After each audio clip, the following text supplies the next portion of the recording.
Buen día para todos. Estamos en el capítulo 5 para Shat Vaikra. Dice, si una persona peca y escucha la voz de juramento siendo el testigo, ya sea que haya visto o sabido, y si no testifica, aportará su pecado. Aquí vemos una mitzvah muy importante, que la persona que haya visto haya sido testigo de algo que ha sucedido, él tiene la mitzvah de ir y testificar de lo que vio.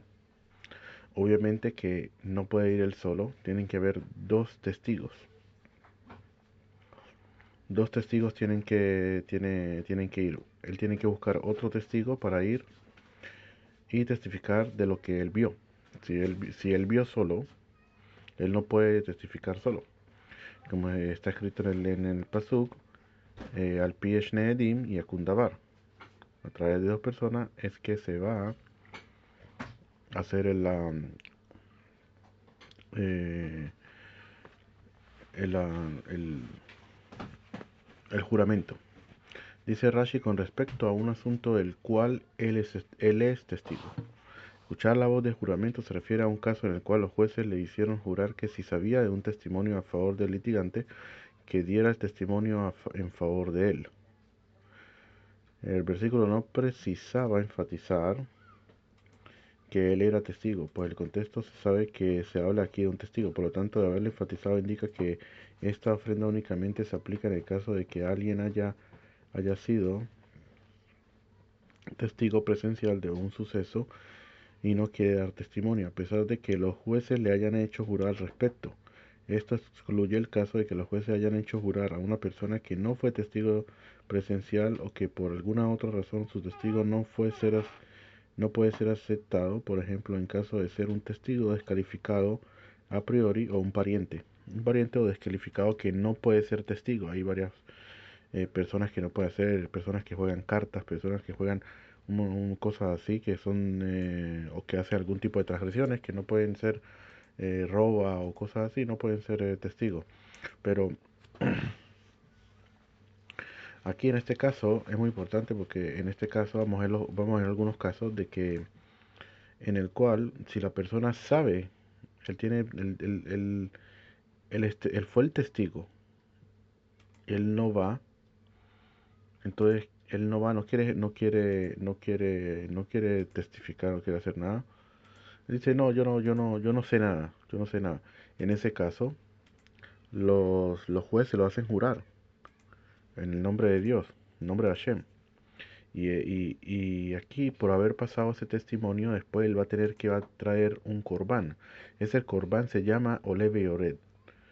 De un corbán de arriba y abajo, se podría decir así. Y se llama así porque estuvimos hablando en los audios anteriores de que hay un corbán que es según el estatus de la persona. Según si la persona es una persona que tiene dinero, entonces trae un corbán de, de un par, un toro, una vaca. O si no tiene la suficiente plata, puede traer las aves. O puede traer, como vimos en el anterior audio, la harina.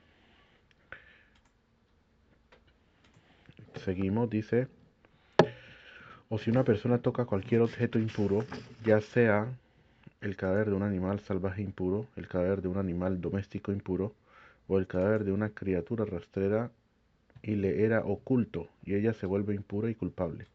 O si toca una impureza humana, en cualquier modo es de su impureza a través de la cual puede contaminarse, y le era oculto, y luego supo y se hizo culpable. Vamos a ver aquí, dice Rashi, o si una persona toca, y después de esta impureza que ha contraído, come ofrendas consagradas, Kodashim, o entra al templo.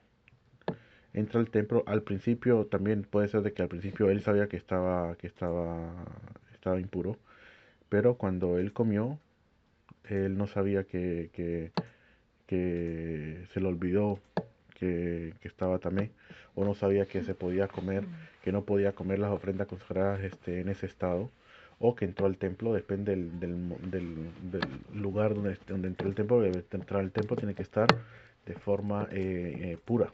también. Todos esos casos dice actos cuya transgresión intencional, si la hace intencional, conlleva la pena de caret.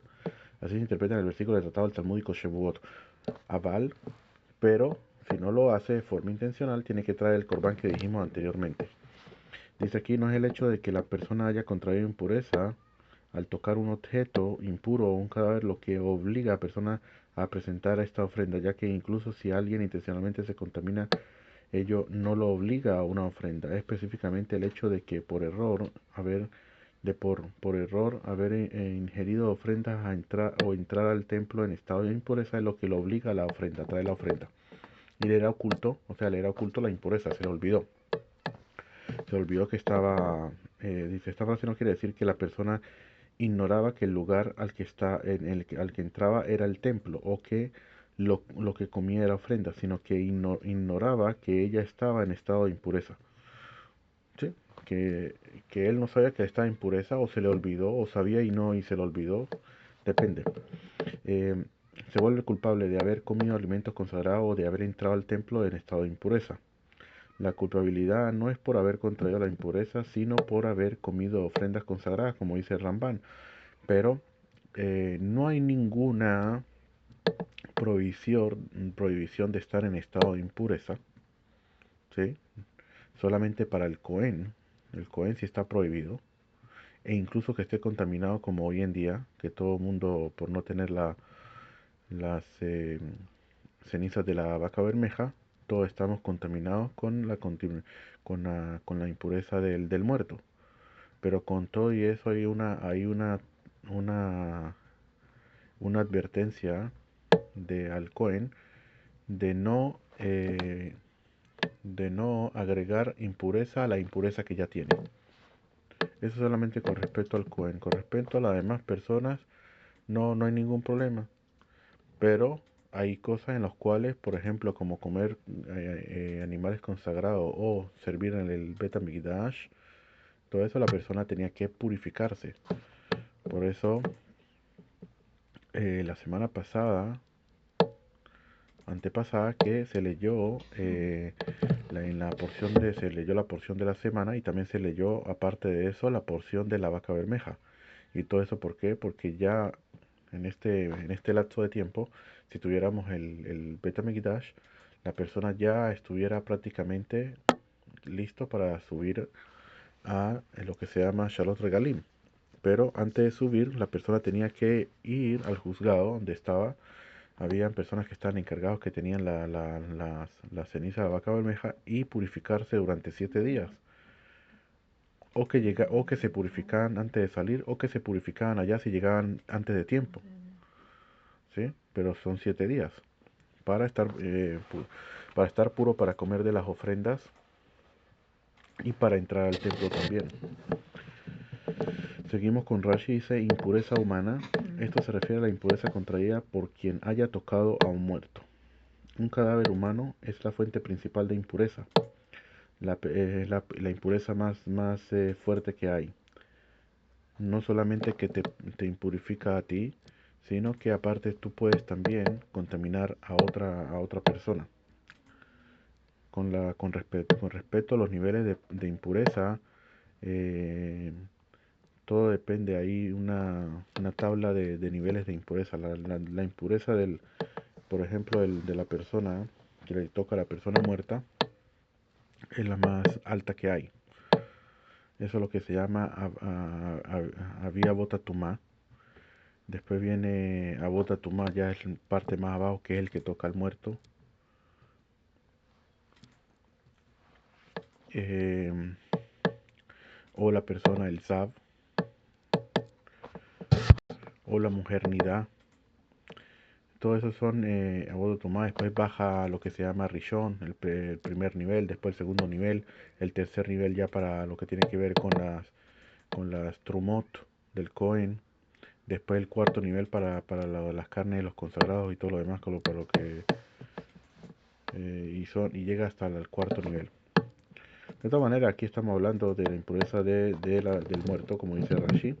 Dice Rashi, en cualquier modo de su impureza. Esta frase fue enunciada para incluir la impureza contraída por quien haya tocado a un hombre o una mujer que hayan tenido un flujo causante de impureza, que es lo que hablamos anteriormente, que ese es el SAF.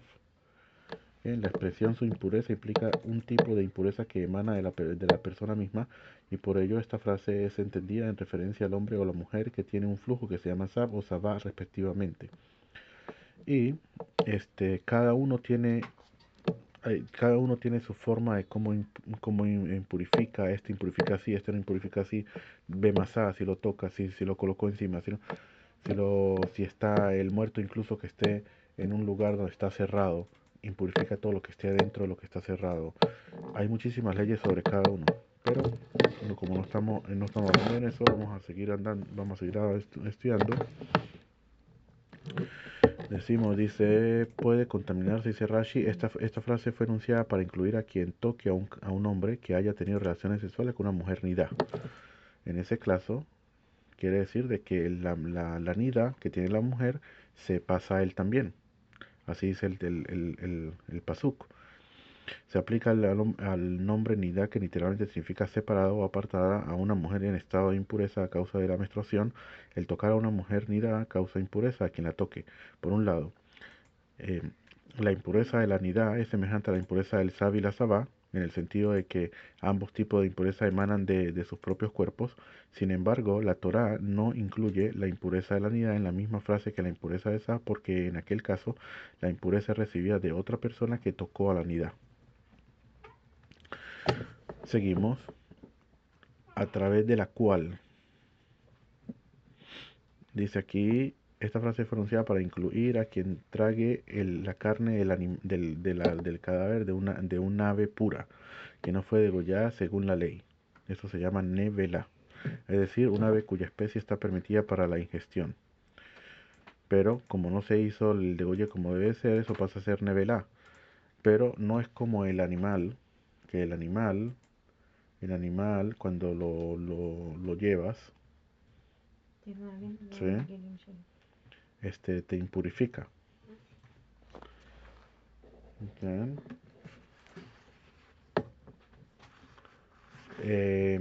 Con referente al ave, impurifica solamente cuando es ingerido. Cuando entra el beta blia dentro de la persona es cuando lo impurifica. Tiene otro tipo ¿cómo que se llama? De leyes de cómo impurifica, no como otros animales. O animales rastreros, depende de lo que se llamen nevela o rastreros que también hacen impureza, dan impureza. Él era culto y él no sabía por qué se había olvidado, no sabía por qué se había olvidado de la impureza, y se hizo culpable de haber comido de las ofrendas sagradas o de haber entrado al templo, como dijimos anteriormente. Seguimos. O si una persona jura expresando con los labios hacer daño o beneficiar en todo lo que el ser humano exprese con juramento, y le hará oculto, y luego supo y se hizo culpable con respecto a uno de estos asuntos. Dice Rashi, con los labios, pero no únicamente con el corazón.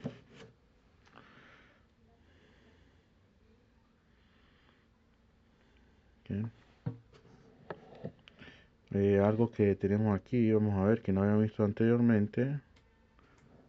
Que aquí dice, la nevela es el nombre que se le da al animal que no fue degollado según las reglas de la halajá. La Torá dice que cualquier persona que consuma un cadáver sin degollar a un animal lesionado deberá sumergir su vestimenta. Allí mismo Rashi explica que ese versículo habla de la ingestión del cadáver de una ave pura. El cadáver solamente causa impureza cuando es engullido, no cuando se le toca.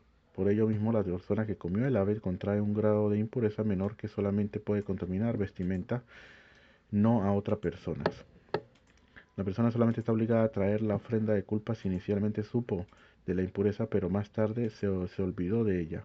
Esto implica que si nunca supo que tenía impureza antes de entrar al templo o comer la ofrenda, no está obligada a traerla. La persona que contrae este tipo de impureza solamente queda obligada a traer una ofrenda de culpa, de valor variable. Eso es lo que se llama oleve y oret. El valor variable quiere decir, depende del estatus de la persona, como dijimos anteriormente. Si entra al templo o come otras ofrendas, el acto mismo de contraer la impureza comiendo el cadáver del ave no es lo que le obliga a la ofrenda. lo que dijimos anteriormente. Entonces, hacer daño también. Dijimos que si una persona jura expresando con los labios hacer daño, o sea, hacer daño a sí mismo, dice Rashi. ¿Bien? O beneficiar a sí mismo, por ejemplo, si jura comeré o no comeré, dormiré o no dormiré, a todo lo que el ser humano exprese. Esto incluye cualquier juramento expresado acerca del pasado. Y esto es una drashá que hicieron los Jajamim en el Tratado de Shavuot, en el cual también con la palabra kol, también ellos vienen a agregar dos asuntos más. En la Torah está escrito los asuntos que la persona diga, yo juro que voy a comer pan, o yo juro que no comeré pan.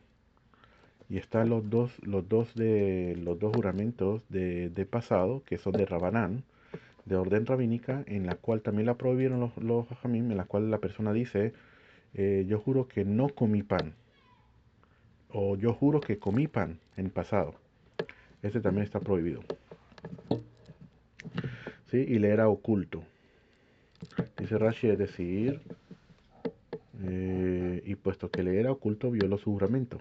La violación de estos juramentos conllevan a la obligación de traer una ofrenda variable, según se declara explícitamente aquí, pero un juramento que implique el rechazo de un reclamo monetario conlleva la obligación de traer esta ofrenda variable, sino no conlleva la obligación de decir, sino una ofrenda de culpa de valor fijo.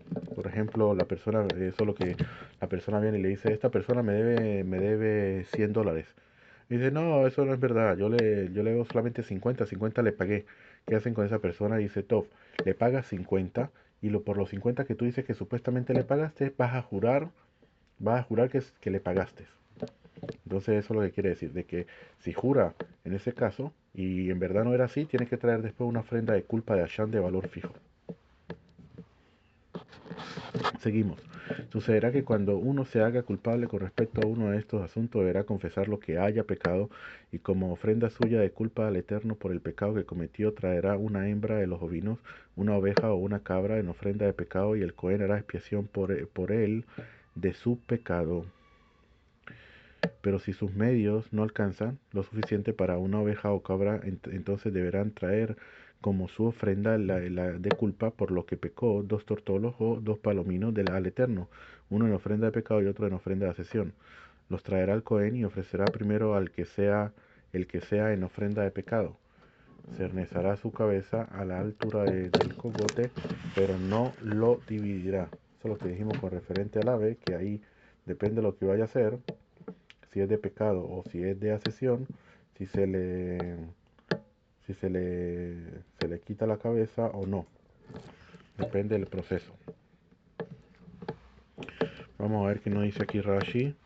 Ofrecerá primero el que sea ofrenda de pecado. Esto enseña que la ofrenda de pecado precede a la ofrenda de asesión. ¿A qué puede ser comparado esto? A un abogado defensor que entró al palacio del rey para apaciguarlo en favor del acusado. Una vez que el abogado ya hubo apaciguado al rey, le sigue un presente para el rey. Pero no lo dividirá. Esto implica que no lo degollará con la uña completamente, sino únicamente en uno de los signos. ¿Okay? Los siglos dice aquí mencionados son el esófago y la tráquea. El método para degollar la ofrenda de animales terrestres, vaca, ovejas, etcétera, en medio con un instrumento cortante, pero con la melica, la ofrenda de aves, nosotros estudiamos eso en el audio pasado, lo hacía con la uña, lo que se llama la melica. Seguimos, deberá rociar de la sangre de la ofrenda de pecado sobre la pared del altar y lo que quede de la sangre lo exprimirá hacia la base del altar, es ofrenda de pecado, y el segundo lo hará en ofrenda de asesión conforme a su ley. El Cohen hará expiación por él de su pecado que cometió y le será perdonado. Dice Rashi, el cocote se refiere a la parte superior de la cabeza que desciende hacia el cuello. Así pues, la frase mimul orfo, que es el cogote, el frente del cogote, se refiere a aquello que mira hacia la parte posterior de la cabeza, que es la longitud de la parte posterior del cuello del ave. Deberá rociar de la sangre de la ofrenda de pecado. Con respecto a una ofrenda de asesión, la Torah únicamente requiere exprimir la sangre, pero en el caso de una ofrenda de pecado requiere rociar la sangre y también exprimirla. El Cohen agarra la ave, el cuello del ave, y rocía la sangre, y de este modo la sangre queda rociada en dirección al altar.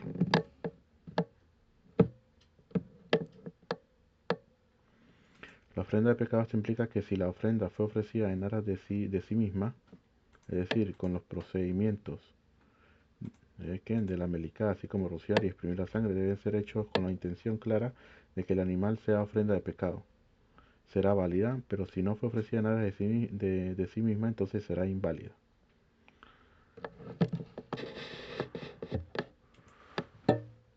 Seguimos conforme a su ley, dice Rashi, es decir, según la ley enunciada con respecto a las ofrendas de asesión voluntaria de ave al inicio de la sección. Pues ofrenda de pecado. Y no es correcto que la ofrenda del pecado sea esplendorosa. Aquí seguimos, dice, pero si sus medios no lo alcanzarán para 2 tórtolos de 2 palominos, entonces deberá traer como ofrenda suya por aquello que pecó la 10ª parte de una efá de sémola en ofrenda de pecado. No pondrán aceite sobre ella, ni pondrá sobre ella incienso, pues es ofrenda de pecado. De ahí se aprende el tratado de Menajó en la página 6, Aleph, que lo dice Rabbi Shimon Bar Yochai, que Rabbi Shimon Bar Yochai dice de que como es ofrenda de pecado, no se hace muy, lo que dice Rashi, muy esplendorosa. No se coloca aceite, solamente se hace así normal. También con referente a si es pecado de animal, no se trae, por ejemplo, con los con el corbán de asesión y otros, se traía, por ejemplo, también lo que era a veces una oblación, a veces también incluso se traía vino. Entonces, si es una ofrenda de pecado, no se trae vino, no se trae nada. ¿Por qué? Para que no sea esplendorosa, acá dice, para que la persona entienda que lo que ha hecho no está bien. Seguimos, la traerá al Cohen, y el Cohen tomará de ella un puñado de 3 dedos, repleto como su porción memorial, y hará que arda enumerada en el altar sobre los fuegos del Eterno. Es ofrenda de pecado. Dice Rashi, esto implica que si se tomó el comet, el puñado de 3 dedos de harina de la ofrenda, y fue quemado en aras de sí misma, la ofrenda será válida, pero si la ofrenda no fue realizada en aras de sí mismo, no será válida como dijimos anteriormente. Seguimos, y el Cohen hará expiación por él, por el pecado que cometió por medio de uno de estos, y le será perdonado, y será el Cohen al igual que la oblación. Dice aquí, por el pecado que cometió. En este pasaje la escritura modificó su lenguaje usual, pues con respecto a las ofrendas, la riqueza y la pobreza, en ambos casos se enuncia la expresión mejatató, lo cual se puede leer como de una parte de la ofrenda de pecado, pero en este caso, refiriéndose a la miseria extrema, se enuncia el pecado de al-jatató, que sería sobre su ofrenda de pecado. Nuestros maestros analizaron finamente esta modificación del lenguaje y dedujeron de aquí que si un individuo pecó cuando era rico y puso aparte dinero para una oveja o una cabra, lo cual es la ofrenda estipulada para él, y luego se volvió pobre, de una parte del dinero apartado deberá traer 2 tórtolos, y podrá quedarse con el sobrante del dinero. En este caso es el pobre. Si puso aparte dinero para 2 tórtolos, una ofrenda estipulada para el pobre normal, y luego se volvió más pobre, de una parte del dinero deberá traer en ofrenda el 10º de harina, que es la ofrenda del menesteroso. Ahora bien, si era menesteroso y puso aparte dinero para una 10ª parte de una efa de harina, y luego se volvió rico, deberá agregar a ese dinero y traer la ofrenda del rico. Por eso es que aquí se enuncia la expresión al-jatató, lo cual significa sobre su ofrenda de pecado. Por medio de uno de estos, dice Rashi, es decir, por medio de uno de los 3 tipos de expiación enunciado en este tópico, ya sea por medio de la riqueza, por medio de la pobreza o de la miseria extrema. ¿Y por qué la Torah mencionó esto? Porque se podría haber pensado que los pecados graves, entre ellos, deberían ser expiados únicamente por medio de una oveja o una cabra, los leves por medio de una ave, y lo más leve aún por medio de un 10º de efa de harina, sin posibilidad de cambio. Para descartar esta suposición, este versículo dice por medio de uno de estos, a fin de igualar los pecados leves a los graves, y en la obligación de traer una oveja o una cabra, si es que el pecador, si es que el pecador que busca la expiación posee los medios para ello, así como para igualar los pecados graves a los leves, en la obligación de traer un 10º de efa de harina en caso de miseria extrema. Y será del Cohen Al igual que la oblación, esto enseña que con respecto a la oblación de harina del pecador, lo que sobre de ella deberá ser comido por los Kohanim. Este es el sentido simple de la frase, pero nuestros maestros interpretaron la frase de Aitala Cohen en el sentido de que si el pecador era un Cohen, su ofrenda será como cualquier otra ofrenda voluntaria de un Cohen, acerca de la cual la Torá declara que será quemada completamente y no será consumida. No se le da nada al Cohen en ese caso. Seguimos. El Eterno habló a Moshe para decir, si una persona comete una malversación y peca por error, ¿sí? Dice Rashi, en todo lugar en la Torá donde aparezca Meilá, tal expresión implica un cambio, es decir, cambiar el estado o la condición de algo a otra cosa que no le corresponde. Esto se aplica tanto a objetos consagrados como a objetos ajenos. Y en un sentido similar se declara, dice Rashi, prevaricaron contra el Dios de sus padres y se prostituyeron contra los dioses del pueblo de la tierra. Para decir de que la palabra Meilá habla sobre lo que, como Rashi lo tradujo. Seguimos, y peca por error contra las cosas consagradas del Eterno, deberá traer su ofrenda de culpa, un carnero sin defecto del rebaño de un valor de ciclos de plata conforme al ciclo sagrado en ofrenda de culpa. Vamos a ver aquí, dice Rashi, y peca por error contra las cosas consagradas del Eterno, es decir, que la persona se benefició de lo que era propiedad del templo. ¿Okay? Aquí se habló acerca de la expresión que debería ser por su pecado, pero ¿dónde fue que la Torá se lo prohibió? Esto se aprende por analogía. Aquí se enuncia el concepto het, pecado, y más adelante también se enuncia el concepto pecado en relación a la prohibición de comer la porción destinada a los Kohanim, que es la trumá, y no aportarán pecado por ello. Así como en aquel caso la Torah se refiere a una prohibición, así también aquí se refiere a una prohibición. Ahora bien, se podría objetar que así como en aquel caso la Torah solamente prohibió comer la trumá, así también en este caso solo prohibió comer sino cosas consagradas al templo. Sin embargo, al utilizar la Torah la expresión timol ma'al, que es dos veces, ha incluido cualquier otra forma de malversación. Las cosas consagradas del Eterno, es decir, las que han sido designadas exclusivamente para el Eterno. Esto excluye las ofrendas de menor grado de santidad. O sea, las ofrendas que poseen un nivel de santidad menor y que también son ingeridas por las personas que las ofrecen. Por esta razón no entran dentro de la categoría de cosas que son exclusivamente para el Eterno. Dijimos que debe traer un carnero, dice este vocablo con otra fuerza, ail. O sea que la palabra ail, carnero, en verdad significa fuerza, dureza.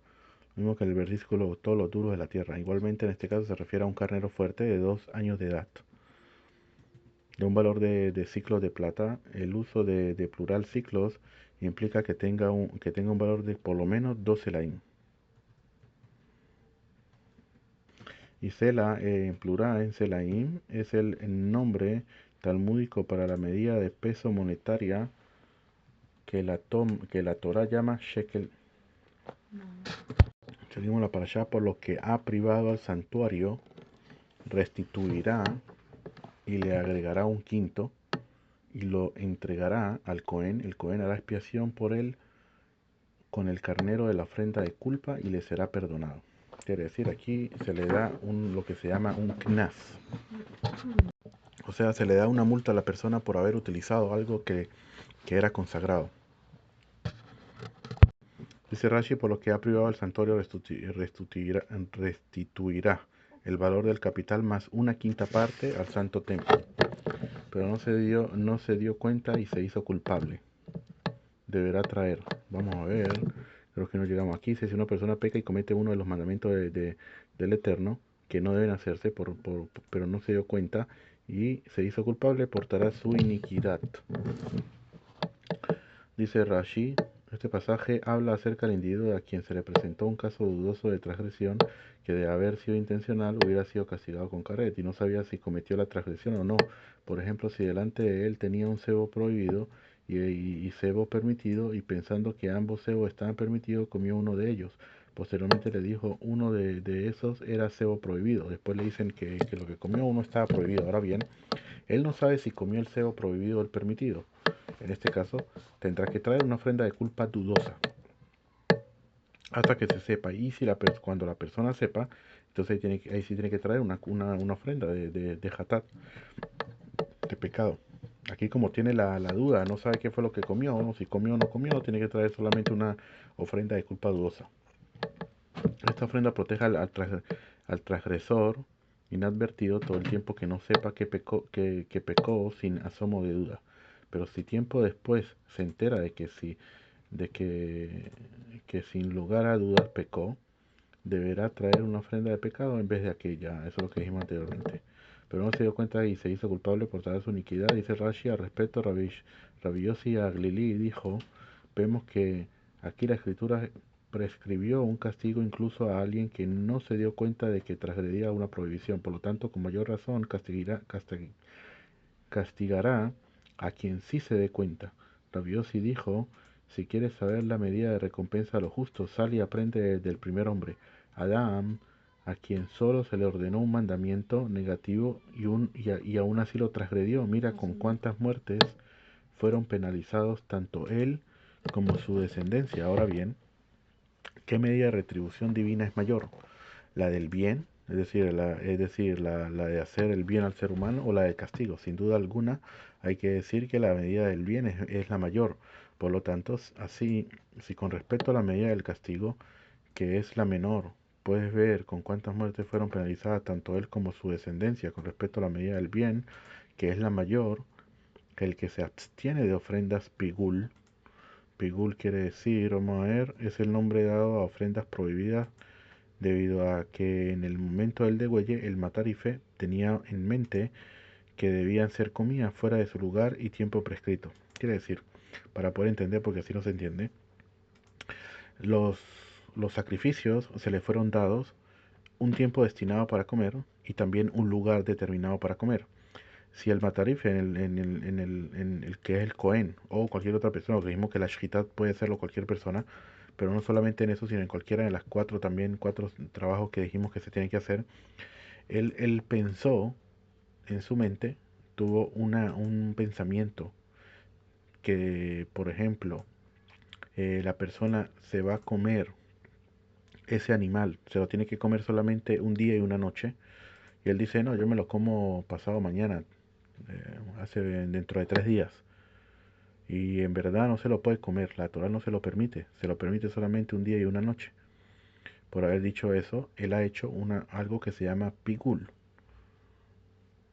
No sé cómo lo traducen, no sale aquí la traducción, ¿sí? Pero eso se llama pigul, que la persona quiere comérselo fuera del tiempo destinado que se le dio o fuera del lugar que se le dio.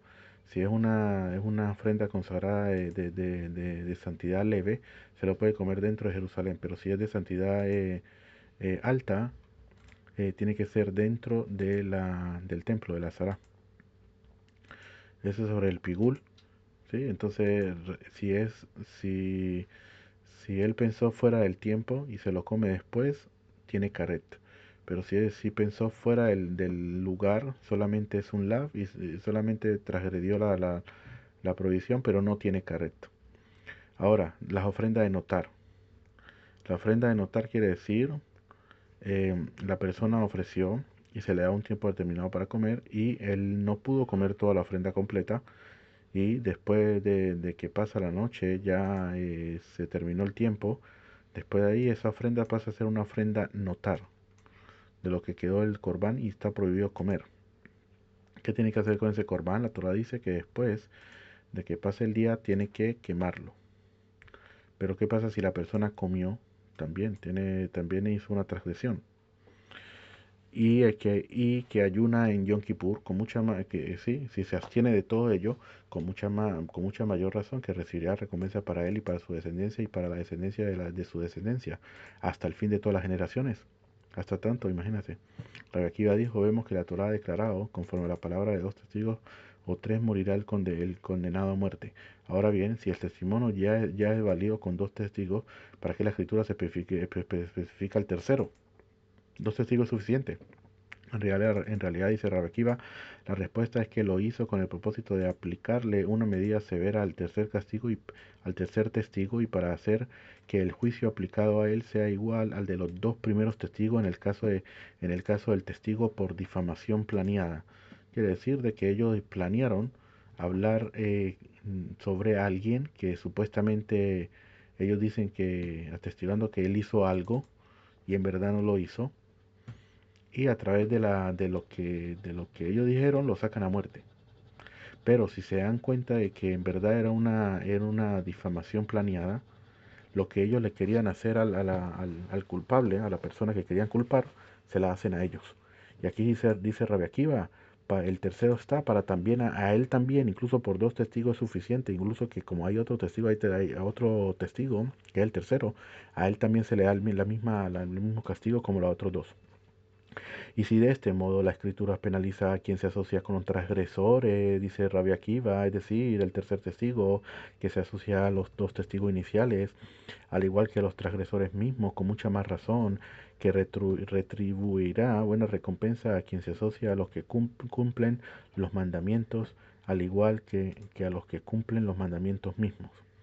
Por su parte, Rabbi Elazar ben Azaría dijo, la Torá declara, cuando cortes tu cosecha en tu campo y hayas olvidado una gavilla en el campo, no regresarás a tomarla, será para el extranjero, el huérfano y la viuda. El extranjero quiere decir aquí para el converso. Vemos que la Torá declara al final de este mismo versículo, para que el Eterno te bendiga en la obra de tus manos. Vemos entonces que la Escritura asignó una recompensa a quien se le presentó la oportunidad de cumplir un mandamiento sin darse cuenta. Por lo tanto, de aquí puedes afirmar que si una persona tiene, tiene un atado de dinero en el faldón de su vestimenta y se le cayó, y un pobre lo encuentra y se sustenta con ese dinero, ves entonces que el santo bendito es, le ha asignado una bendición a través de su olvido o inadvertencia. Seguimos, dice, deberá traer un carnero sin defecto del rebaño del valor de una ofrenda de culpa al Cohen. El Cohen hará expiación por él por su error que cometió sin intención, sin que él supiera, y le será perdonado. Del valor de una ofrenda de culpa, es decir, del valor mencionado más arriba. En el capítulo 5:15, que cometió sin intención, sin que él supiera, pero si después supo que había comido una transgresión, no recibirá expiación por medio de esta ofrenda de culpa, sino hasta que traiga una ofrenda de pecado. ¿A qué se asemeja este caso? Al caso de la becerra desnucada, que había sido desnucada, pero que tiempo después se halló al asesino. A pesar de eso, el asesino deberá recibir la pena capital.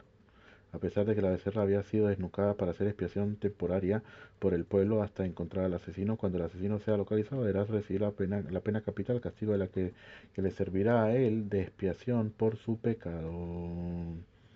De igual modo, la ofrenda de culpa, en caso de duda, únicamente hace expiación por el transgresor siempre y cuando éste ignore que en efecto cometió la transgresión, pero una vez que tiene la certeza, la ofrenda de culpa ya no le sirve de nada, sino que deberá traer una ofrenda de pecado única que le proporcionará expiación. Seguimos, esa ofrenda de culpa ha cometido un acto de culpa ante el Eterno. Vamos a ver si Rashi nos dice algo por aquí. Solamente habla sobre cómo se dice aquí. Ahora dice este pasaje enunciado.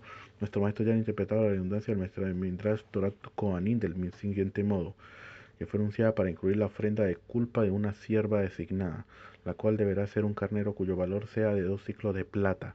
Siendo así, se podría haber pensado que también podría incluir la ofrenda de culpa de un nazareo, lo que llaman nazir, que tiene prohibido tomar vino o comer carne e impurificarse, o de una persona afectada de tzaraat, para indicar que estas ofrendas no están incluidas aquí. Este artículo enfatiza esa ofrenda de culpa.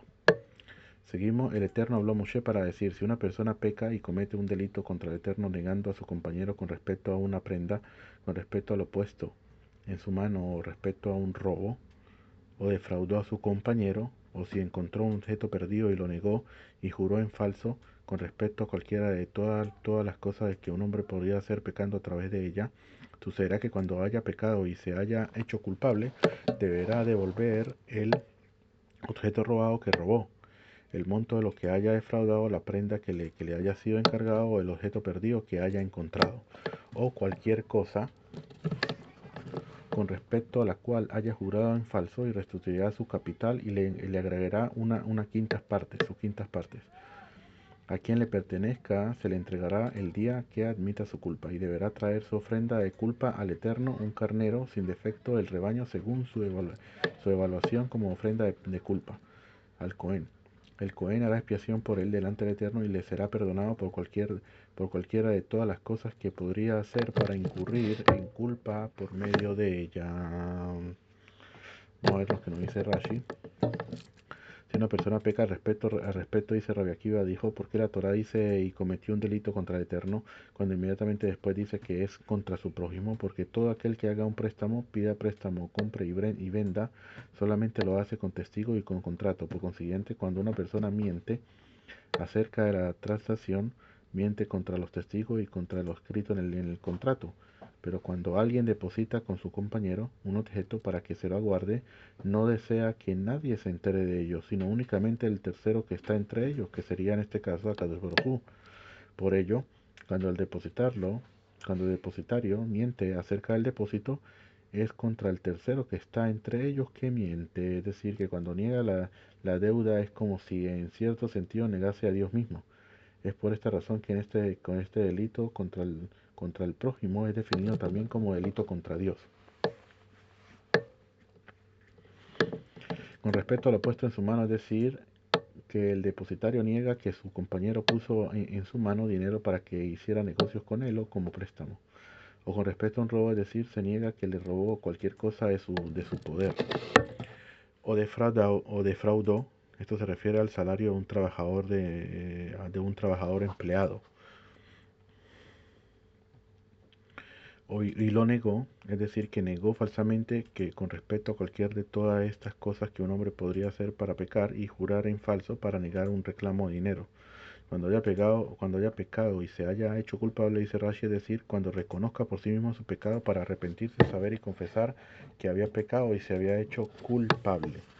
La Torah no necesita precisar de nuevo que la persona había pecado, pues eso ya lo dijo en el versículo anterior. Por lo tanto, es decir al decir het, o sea, que pecó, la Torah no pretende dar una descripción de lo que hizo, sino describir el proceso mental que llevó a la persona a restituir lo robado.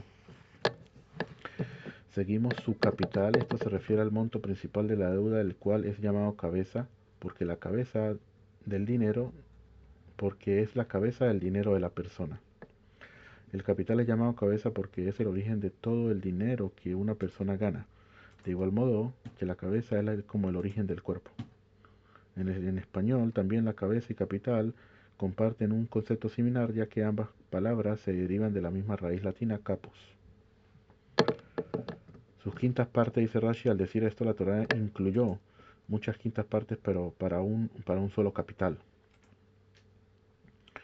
Pues si una persona negó falsamente que debía una quinta parte y juró falsamente acerca de ello y después confesó la deuda, deberá traer otra quinta parte por esa quinta parte que negó.